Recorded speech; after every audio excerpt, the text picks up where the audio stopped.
Hey everybody, it's Lynn from A Bit of Birdsong. I got more tacky glue.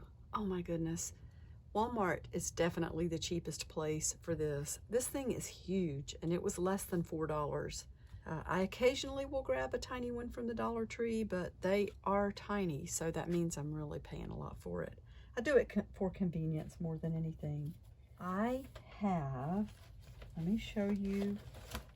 I'm going through things again. I've got this big basket of papers and just stuff close by, and I've got one of my glue books out. This is one that I made some of these a while back and sold them in the Etsy shop with packets of ephemera. And I'm doing another big cleaning out. I think we just have to do this from time to time. And I thought, while I'm going through things and gluing and just basically being mindless and, you know, figuring my life out, I know that sounds big, but it's true. Time like this allows you to think about things. I thought I would turn the camera on and just share the process. You know what? I might glue this into this piece of fabric with the butterfly has been floating around the workshop, and I keep thinking I'm gonna put that on a journal, or I'm gonna do something with it, or I'm gonna make a junk journal pack or kit or whatever, and then I find it in another corner of the workshop, and then I find it in another spot. So we're gonna just be done with it. Put it right there. So I've just been little by little, that's got some neat illustrations, just pulling things out, you know, and some things,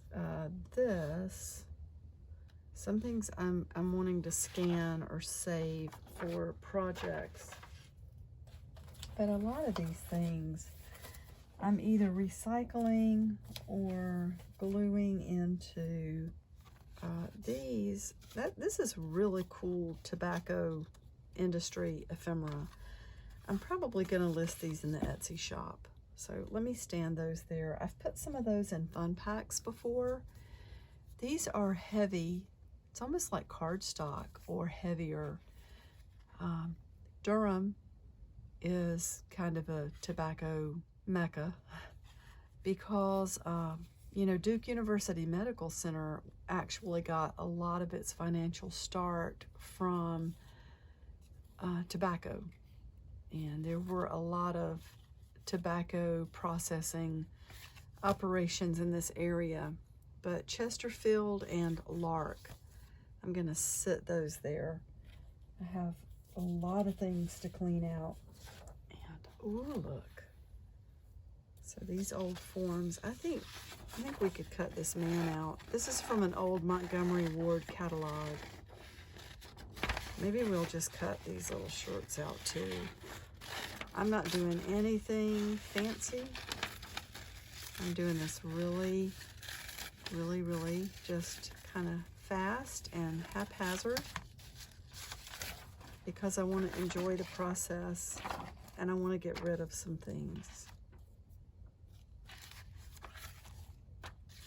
I have a glue stick and my tacky glue. I'm kind of using both.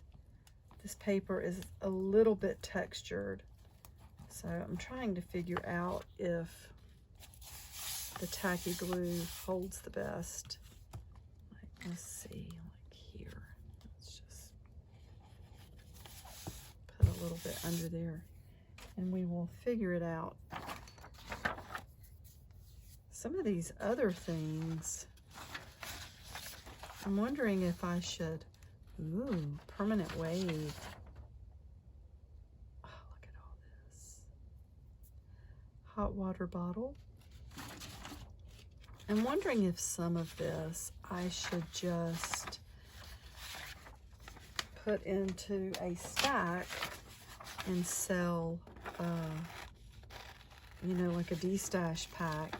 I have a lot of really old things. I don't know. I don't think I want all that. I just want her.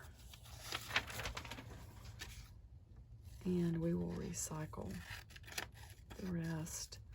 Oh my goodness. I got to see my grandson today. My daughter's dryer is broken, and she's getting a replacement this week. But in the meantime, I've been drying clothes for her. So I went to see her today, and she lives in a really cute little apartment. I mean, it's tiny. She and her partner, he and, you know, the dad, mom and dad, and the little baby, and they're engaged. They're not married yet, but they've got just the sweetest little life. It makes me so happy to go over there and to see them. These creepy photographs, you know, I'm gonna go ahead and just cut part of that out. I'm not interested in the whole thing, and they're really kind of gross. I know some of you didn't even like these, but I think we might be able to put her at the bottom of this man holding the pencil. His shirts come in white, blue, gray, and tan, by the way. Getting back to Michaela, though, my daughter. She's, my grandson is just now about 15 months old, and she has had, you know, gates at some of the doorways to keep him pretty much contained where she can watch him. But now he needs a little more space. And she has, I think it's so interesting that says Paul T. Barnum. I think about P.T. Barnum. I wonder if it's any relation. This is old, going back to the 40s. Trotting cracks at the forge. So this is going in the stack of possible pages just to sell. But I got to see my little sweet Kindle today. He has a new house. Oh, look at the bingo cards. Okay, put those to the side. And these little cards. Oh my goodness, there's just so much. So maybe I will make just a big pack of all sorts of cards and things for sale. Let's pull out some more, some lighter weight stuff. Ooh, like her. She's pretty snazzy.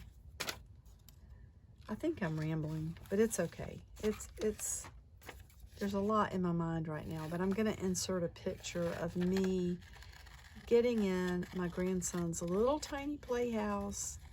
And let me tell you, that just lit his face up with such joy that Grandma would get in his house with him and, you know, let him knock on the door and then open the door for him and just, you know, play the games. And my daughter was on the outside, and she was dropping the little mail pieces into the mail slot. And we would read the letters inside. And this is just a sweet, sweet child. He's just got a beautiful, sweet little countenance.